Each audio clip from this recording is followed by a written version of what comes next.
E aí pessoal do Radiologando, tudo bem com vocês? Estamos aqui para mais um vídeo no canal. E no vídeo de hoje iremos responder, comentar juntos algumas questões de provas de concurso, que eu tenho certeza que você vai gostar. Mas calma, antes de começar o vídeo, já deixa o seu like e se você não é inscrito no canal, é novo, se inscreve no canal, ativa as notificações para não perder nenhum vídeo. E claro, também nos siga nas redes sociais, @Radiologando e @IgorJulioProf, onde você também poderá ficar por dentro do conteúdo que é postado lá. Sem mais delongas, vamos para o vídeo?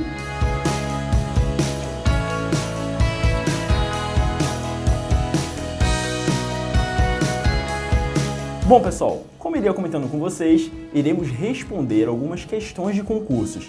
Então a gente selecionou aqui algumas perguntas que vai ajudar você a entender muito melhor sobre alguns assuntos que são relacionados à radiologia. Primeira pergunta. Com relação à existência e descoberta dos raios-x, bem como das radiações ionizantes em geral, sabe-se que as doses de radiação vai decorrer com relação aos efeitos biológicos. Assinale a alternativa que se relaciona como o modelo mais aceito para essa previsão, ou seja, a essa estimativa se o indivíduo vai ou não desenvolver tal efeito. Nesse caso, os efeitos estocásticos. Lembrando que com relação aos efeitos biológicos causados pela radiação, existem os efeitos estocásticos, efeitos determinísticos. Os efeitos determinísticos são aqueles que, teoricamente, não existe um limiar de dose, ou seja, não há necessidade de uma dose específica, como determinístico, para poder desenvolver algum efeito. Letra A. Não há limiar de dose para a indução de efeitos estocásticos e a probabilidade de ocorrência é em função da dose. Letra B. Há limiar de dose para a indução dos efeitos estocásticos e a probabilidade destes também depende também da idade do indivíduo exposto. Letra C. Existe um limiar de dose a partir do qual os efeitos serão tanto maiores quanto maior for a dose e a taxa de dose de radiação. Letra D. Tecidos com células pouco diferenciadas ou especializadas e a alta taxa de reprodução são mais resistentes à radiação. Letra E. Não há limiar de dose. A ocorrência de efeitos estocásticos depende da idade do indivíduo e quanto maior for a dose, maior a gravidade do efeito hereditário. Bom pessoal, dito as perguntas para vocês, de acordo com os conhecimentos que você tem no que diz respeito aos efeitos causados pela radiação ionizante, qual alternativa vocês acham que está correta? Vamos dar um tempinho para vocês. E aí, pensou? Vamos lá, gente. A resposta correta é a letra A. Exatamente, pessoal. E eu vou responder para vocês o porquê que é a letra A. Vamos ler de novo. De acordo com os conhecimentos, a descoberta, ou seja, ele fala um pouco da história da radiação ionizante. E ele já traz com relação às atualizações do porquê é importante a gente estudar isso. Exatamente por conta dos efeitos biológicos, ou seja, efeitos causados pela radiação ionizante. Nesse quesito, temos os efeitos estocásticos e os efeitos determinísticos. Como via de regra básica, os efeitos estocásticos, eles não têm limiar de dose. Você só precisa saber disso. Ou seja, vai independer da idade do indivíduo, do sexo do indivíduo, se ele já tem uma doença pré-existente ou não.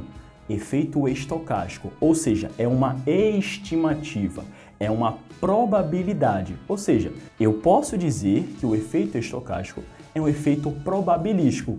Pode ou não acontecer. Depende de vários fatores. Os efeitos determinísticos, por sua vez, já está falando, ele vai determinar. Ou seja, a partir de cada dose, e daí existe uma tabela, que a cada quantidade de dose de radiação, algum efeito pode decorrer, como por exemplo catarata, perda de cabelo, ou esterilidade parcial, ou esterilidade total, ou seja, é uma dose que vai determinar, tá? E nesse caso não é probabilístico, é de conhecimento que a partir daquela dose já vai ter tal efeito. E daí a resposta correta é a letra A. Por quê? Ela já começa o seguinte, não há limiar de dose, ou seja, se não há limiar de dose, é efeito estocástico. Mas aí calma, a gente vai continuar para você ter certeza.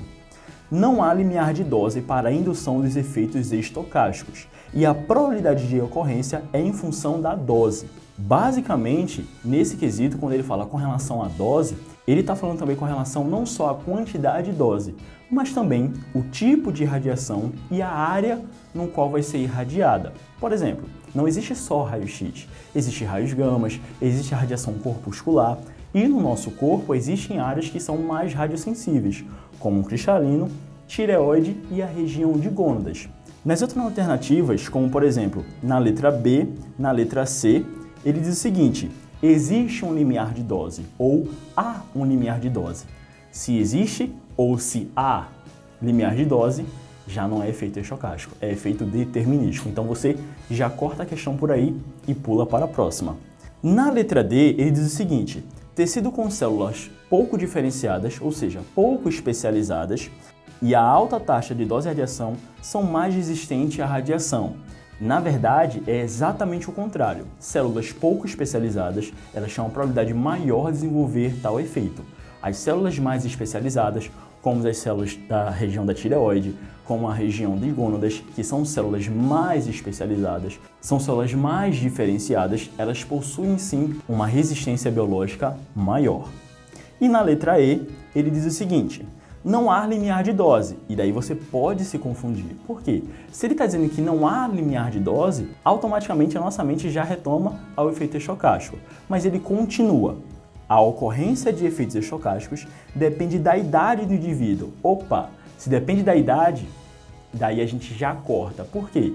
Efeitos estocásticos, ele independe de dose, independe da idade, independe de sexo. Ou seja, se tem uma dependência aqui, a gente já corta. Dito isto, a resposta correta é a letra A. Bom, pessoal, a segunda questão diz respeito com relação à parte da proteção radiológica. Quais são os deveres que o profissional de radiologia deve exercer durante a sua função? Então a pergunta diz o seguinte: em prática com as radiações ionizantes, a segurança radiológica, ou seja, a preocupação com a proteção radiológica, está relacionada a 3 princípios básicos.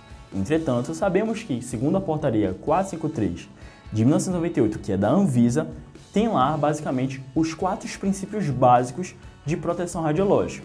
Mas vamos continuar. Em um deles, ou seja, na questão, ele trata de 3, mas para a pergunta ele quer apenas um. Em um deles, recomenda-se que nenhuma atividade que envolva o uso de radiação ionizante deve ser autorizada, a menos que produza, ou seja, é uma exceção, ela pode ser usada, a menos, ou seja, exceto se o benefício a ser oferecido por tal uso, por tal aplicação, possa ser maior que o risco para que o indivíduo a ser exposto ele seja mais beneficiado do que prejudicado. Este princípio é conhecido como... Bom, vamos lá. Com relação aos princípios básicos de proteção radiológica, a Anvisa, na ordem certinha, diz o seguinte: justificativa, otimização, limitação de doses e prevenção de acidentes. Vamos lá para as alternativas. Letra A, da otimização. Letra B, da justificação. Letra C, do risco-benefício. Letra D, a LARA. Letra E, da limitação de dose. Vamos lá, pessoal. Com relação aos 4 princípios que eu falei para vocês anteriormente, temos aqui algumas alternativas que não condiz com isso. Então a gente tem a letra C e a letra D, risco, benefício e a LARA. Ô professor, mas eu estudei que a otimização também é a LARA. Exato, sendo que na prova ele coloca 2 questões, ou seja, é como se fosse uma casca de banana, mas se você domina o conteúdo, jamais você vai cair nessa casca de banana. E você vai saber que a LARA é exatamente o princípio da otimização, ou seja, é utilizar doses tão baixas, mas que também seja possível você reproduzir um exame de boa qualidade para um bom diagnóstico. Então temos aqui as seguintes alternativas. Letra A, otimização. Letra B, da justificação. Letra E, da limitação de doses. E aí, eu cortei 2 questões para vocês. Vai ficar mais fácil agora. Qual é a resposta?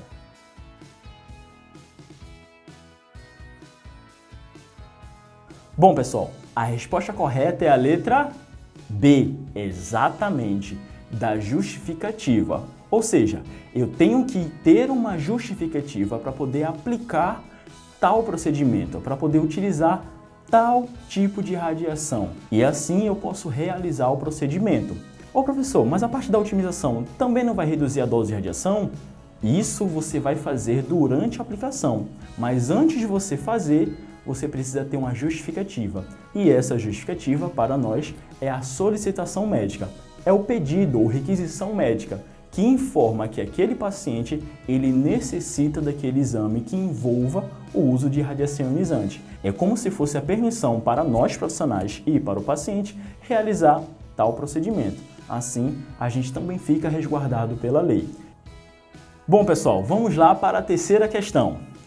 A terceira questão diz o seguinte: o paciente adentra, ou seja, ele chega no serviço de radiodiagnóstico e solicita ao técnico a confecção, ou seja, a realização de uma radiografia de coluna lombar, alegando dor nas costas. Questionando sobre o pedido médico, informa não ter tal dor, mas reforça a necessidade da radiografia. Diante dessa situação, qual deve ser a conduta do profissional? Ou seja, o que vocês fariam? Digamos que eu sou o paciente, eu chego no seu serviço, eu chego numa clínica, eu chego no hospital e peço para poder realizar um exame. Você realizaria? E aí? Fica o questionamento. Vamos lá para as alternativas. Letra A. Realizar o exame observando rigorosamente o uso dos equipamentos de proteção radiológica. Letra B. Avaliar a região da dor e decidir se o exame é necessário ou não e qual incidência então será realizada. Letra C. Não realizar o exame, informando que nenhum paciente pode ser submetido a uma exposição sem que seja solicitada ao médico. Letra D. Não realizar o exame, sem antes se dirigir à sala do médico de plantão e solicitar a ele a assinatura de um pedido médico para o paciente. Letra E. Realizar o exame e orientar o paciente a procurar um especialista para a confirmação do diagnóstico e a proposição de um tratamento adequado. E aí, gente, qual alternativa vocês acham que está correta? Qual deve ser a conduta adequada do profissional em radiologia diante dessa situação? Vale relembrar que na questão, ou seja, na pergunta, ele não informa se o paciente chega ou não com aquela solicitação médica. E aí, o que vocês acham? Qual é a resposta correta? Vou dar um tempo para vocês pensarem.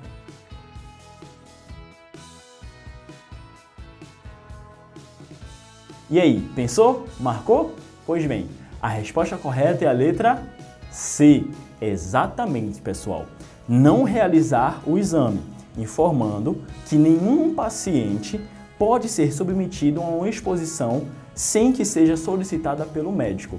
Gente, isso está lá na portaria 453. Tem que ter a justificativa.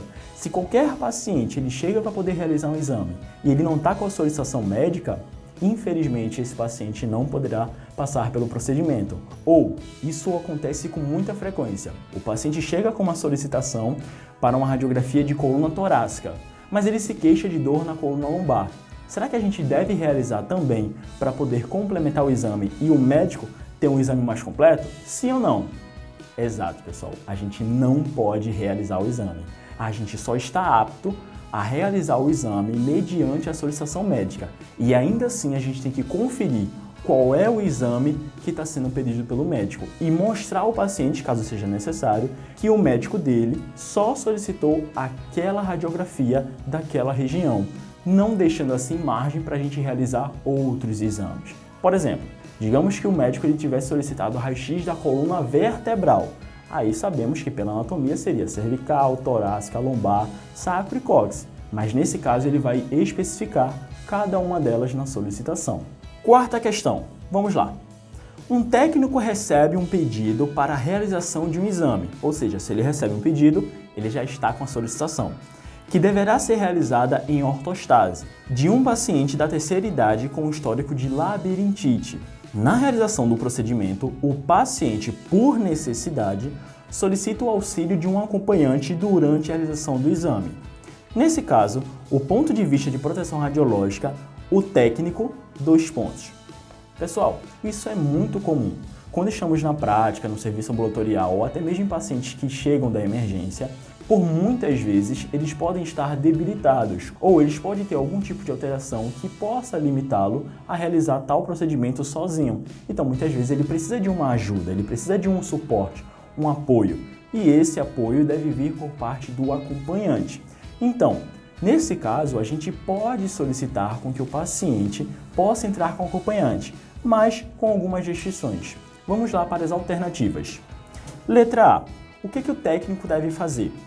Deve autorizar que o acompanhante permaneça na sala de exame e auxilie o paciente. Entretanto, para que isso possa acontecer, ele precisa usar obrigatoriamente o avental plumbífero e o protetor de tireoide. Letra B. Deve solicitar que o auxílio seja prestado por um profissional da enfermagem, dispensando assim a necessidade do uso de equipamentos de proteção radiológica. Letra C. Não deve autorizar a permanência do acompanhante, pois este não é um indivíduo ocupacionalmente exposto. Letra D. Deve autorizar que o acompanhante permaneça na sala e auxilie o paciente fornecendo a ele um dosímetro para garantir que os limites de dose estarão sendo obedecidos. Letra E. Deve autorizar que o acompanhante permaneça na sala e auxilie o paciente, oferecendo-lhe opcionalmente o equipamento de proteção radiológica, uma vez que o princípio da otimização não se aplica a esse acompanhante, pois não estará sendo irradiado pelo feixe primário. Bom, pessoal, diante das questões que eu falei para vocês, qual a questão que vocês achariam que está correta? E aí? Vou dar um tempinho para vocês pensarem.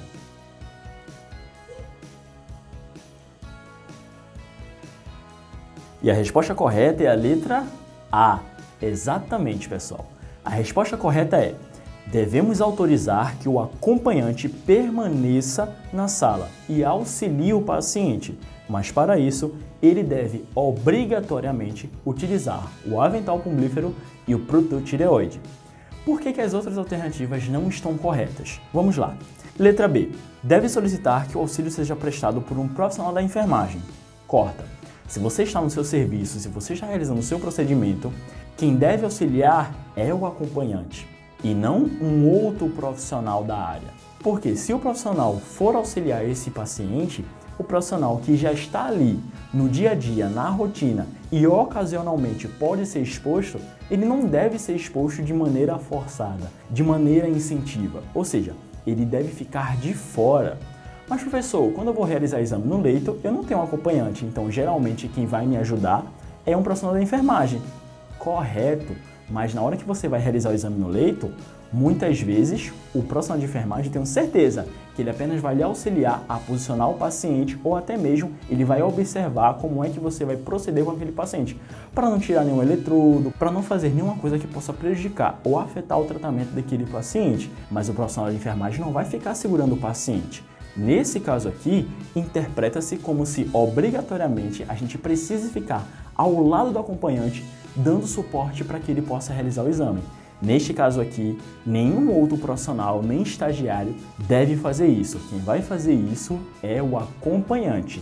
Na ausência do acompanhante, digamos que aquele paciente está sozinho, aí a gente vai trabalhar de acordo com as condições que a gente tem no local. Mas por via de regra, nenhum profissional deve ser exposto de maneira indevida. Letra C. Não deve autorizar a permanência do acompanhante. Impossível, gente. E se seu paciente for um paciente pediátrico? Você vai proibir que a mãe ou que o pai entre na sala de exame? Não. Você vai permitir. Então, esse caso aqui de não autorizar, a gente já corta. Letra E. Deve autorizar que o acompanhante permaneça na sala e auxilie o paciente. Até aí, tudo bem. Mas logo em seguida, ele diz o seguinte, oferecendo-lhe opcionalmente. Gente, a proteção radiológica ela não é opção, é algo que deve ser seguido. É um princípio básico, mas com relação à proteção radiológica, ela deve ser realizada constantemente e não de maneira opcional, e sim obrigatória. Sendo assim, a resposta correta é a letra A. Bom, pessoal, esse foi mais um vídeo do Radiologando especialmente para você.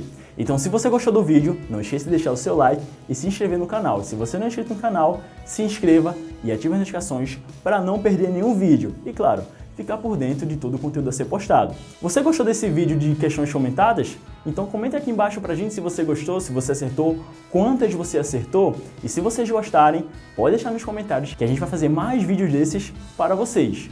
Bom, pessoal, nos siga também nas redes sociais, o @radiologando e o @virgulioprof, onde você também poderá ficar por dentro dos conteúdos que é postado lá. Ah, pessoal, eu tenho uma novidade para vocês. Bom, pensando um pouco para estreitarmos as nossas relações, o Iago Ramos, assim como eu, fizemos um novo canal no YouTube. Iniciamos um novo projeto, então vai estar aparecendo aqui na tela de vocês o link do canal dele e o link do meu novo canal também. E a gente também vai deixar na descrição. Pode nos seguir lá, se você puder, inscreva-se no canal e ative as notificações. Tem vídeo novo toda semana. Bom, pessoal, é isso aí, a gente vai ficando por aqui e até o próximo vídeo. Valeu!